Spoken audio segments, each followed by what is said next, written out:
ബീഹാറിന്റെ തലസ്ഥാനമായ പട്നയിലെ ക്രമസമാധാന നിലയെക്കുറിച്ച് വീണ്ടും ഗുരുതരമായ ചോദ്യങ്ങൾ ഉയർന്നു വരികയാണ്. 24 മണിക്കൂറിനിടെ ദിദാർഗഞ്ച് പോലീസ് സ്റ്റേഷൻ പരിധിയിൽ നടന്നിരിക്കുന്നത് 2 കൊലപാതകങ്ങളാണ്. പരസ്യമായി തെരുവിലിറങ്ങി വെടിവെച്ച് കൊന്ന ശേഷം മറയുന്ന ഗുണ്ടകൾ ഇപ്പോൾ പട്നയിലെ ജനങ്ങളുടെ പേടി സ്വപ്നമാണ്.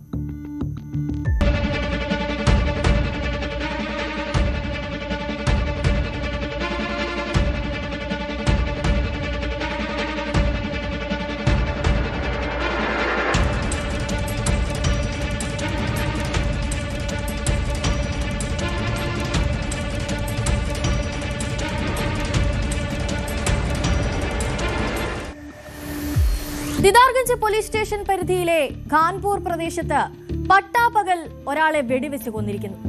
24 മണിക്കൂറിനിടെ നടക്കുന്ന 2ാമത്തെ കൊലപാതകം. അത് പ്രദേശത്തെ പോലീസിന്റെ പ്രവർത്തനത്തെ പോലും ചോദ്യമുനയിൽ നിർത്തുകയാണ്. രാംപ്രവേശ് എന്ന യുവാവാണ് കൊല്ലപ്പെട്ടിരിക്കുന്നത്. പുറത്തുവരുന്ന വിവരങ്ങൾ അനുസരിച്ച് ഇന്ന് രാവിലെയോടെ സംഭവസ്ഥലത്തെത്തിയ കുറ്റവാളികൾ പരസ്യമായി ഇയാളെ വെടിവെച്ച് കൊലപ്പെടുത്തുകയായിരുന്നു. നെഞ്ചിൽ വെടിയേറ്റാണ് രാംപ്രവേശിന്റെ മരണം സംഭവിച്ചിരിക്കുന്നത്.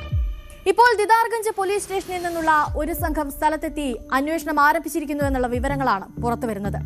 മരിച്ചയാൾ രാവിലെ ഏകദേശം 6:30ഓടെ ഒരാളുമായി ഫോണിൽ സംസാരിച്ചതായും തുടർന്ന് 8:30ഓടെയാണ് ഈ കൊലപാതകം നടക്കുന്നതെന്നുമാണ് നാട്ടുകാർ നൽകുന്ന വിശദീകരണം. വെടിയൊച്ച കേട്ട സ്ഥലത്തെത്തിയ നാട്ടുകാർ അവിടെ രാംപ്രവേശിന്റെ മൃതദേഹം കണ്ടെത്തുകയായിരുന്നു.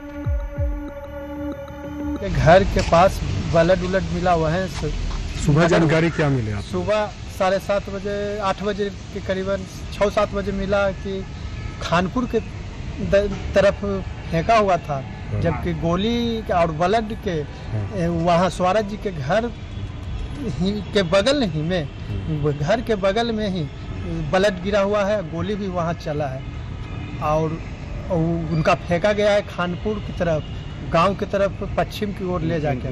गांव से पता चल रहा है कि 8:30 बजे इनको स्वारथ जी के तरफ जाते हुए देखा गया है। इनको कोई कॉल उल करके बुलाया है तब, और वहीं पे सब लोग शायद मुर्गा उर्गा खाए हैं। वहीं पे सुबह में मतलब हम लोग को दिखा गए तो वहाँ पे भीगा हुआ मुर्गा चावल दिखा वहाँ पे, जहाँ से बॉडी मिला। हाँ, बॉडी मिला, उससे बहुत इधर ही मिला। बॉडी मारने के बाद 500 मीटर दूर ले जाकर बिक दिया गया है इनको। കൊലപാതകത്തെ പറ്റി നാട്ടുകാർ മാധ്യമങ്ങൾക്ക് നൽകിയ വിശദീകരണങ്ങളാണിത്. സംഭവസ്ഥലത്ത് സംഘർഷം നടന്നതിന്റെ ലക്ഷണങ്ങളും പോലീസ് കണ്ടെത്തിയിട്ടുണ്ട്. പോലീസ് മൃതദേഹം പോസ്റ്റ്മോർട്ടത്തിനായി അയച്ചിരിക്കുകയാണിപ്പോൾ. കൂടാതെ FSL സംഘത്തെയും വിന്യസിച്ചിട്ടുണ്ട്.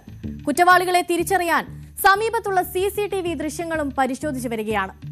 കുടുംബാംഗങ്ങൾ പറയുന്നതനുസരിച്ച് ഫോൺ കോൾ വന്നതിന് ശേഷമാണ് രാംപ്രവേശ് കൊല്ലപ്പെട്ടിരിക്കുന്നത്. ഈ ഫോൺ കോളും മരണവും തമ്മിൽ എന്തെങ്കിലും ബന്ധമുണ്ടോ എന്ന സംശയത്തിലാണ് ഇപ്പോൾ പോലീസും കുടുംബവും. നിലവിൽ കേസ് എല്ലാ കോണുകളിൽ നിന്നും അന്വേഷിച്ചു വരികയാണെന്നും കുറ്റവാളികളെ ഉടൻ അറസ്റ്റ് ചെയ്യുമെന്നും പോലീസ് പറഞ്ഞു. दिदारगंज थानांतर्गत सोनामा ग्राम में एक व्यक्ति की गोली मारकर हत्या की सूचना प्राप्त हुई। उसके बाद पुलिस द्वारा त्वरित कार्रवाई करते हुए घटनास्थल पहुंचा गया। मृतक रामप्रवेश सिंह के शव को पोस्टमार्टम हेतु NMCH भेजा गया। FSL को सूचित किया गया। FSL द्वारा घटनास्थल निरीक्षण किया गया। डॉग स्क्वाड को भी सूचित किया गया। वो भी पहुंचकर अपराधियों के बारे में पहचान करने की कोशिश की जा रही है. ഏറ്റവും ആശങ്കാജനകമായ കാര്യം 24 മണിക്കൂർ മുൻപ് ഇതേ പോലീസ് സ്റ്റേഷൻ പരിധിയിൽ വെച്ച് തന്നെ കോളേജ് വിദ്യാർത്ഥിയായ ഹർഷ് എന്ന യുവാവ് വെടിയേറ്റ് കൊല്ലപ്പെട്ടു എന്നതാണ്. എന്നാൽ ആ കേസിൽ കുറ്റവാളികളെ ആരെയും ഇതുവരെ അറസ്റ്റ് ചെയ്യാൻ പോലീസിന് സാധിച്ചിട്ടില്ല.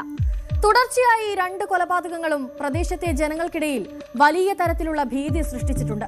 2 കൊലപാതകത്തിന് പിന്നിലുമുള്ളത് ഒരേ കുറ്റവാളികൾ തന്നെയാണോ എന്നതടക്കം പോലീസ് അന്വേഷിച്ചു വരികയാണിപ്പോൾ.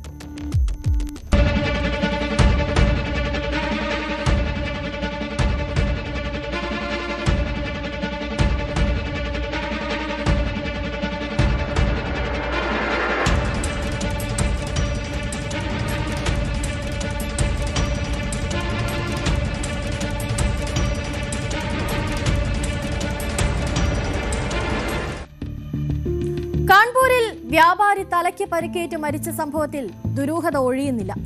വെടിയേറ്റ് മരിച്ചതാണെന്ന് അയൽവാസികൾ പറയുന്നുണ്ടെങ്കിലും വെടിയേറ്റതായി ഇതുവരെ സ്ഥിരീകരിക്കാൻ പോലീസിന് സാധിച്ചിട്ടില്ല. മരണം കൊലപാതകമാണെന്ന സംശയത്തിൽ തന്നെയാണ് പോലീസ് ഇപ്പോഴുമുള്ളത്.